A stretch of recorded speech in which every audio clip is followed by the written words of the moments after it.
এইবার প্রথম বিএনপি রাষ্ট্রীয় ক্ষমতায় আসার পর কোরবানির ঈদ উদযাপিত হলো।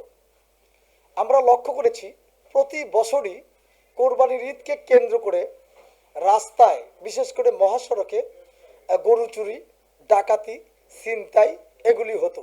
কিন্তু এবার আনন্দের বিষয়, এগুলি কিন্তু এবার হয় নাই ইনশাল্লাহ।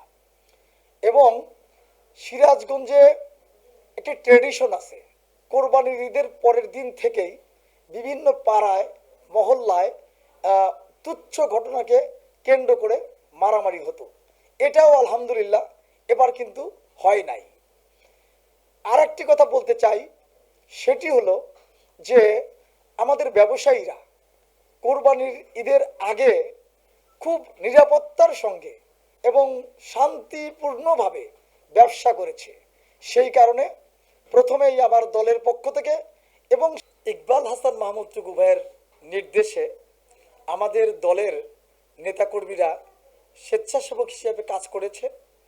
তো সেই কারণে আমার দলের নেতাকর্মীদের এবং সিরাজগঞ্জের আইন শৃঙ্খলা রক্ষাকারী বাহিনী অর্থাৎ পুলিশ সুপার সহ সকলকে অভিনন্দন এবং ধন্যবাদ জানাই।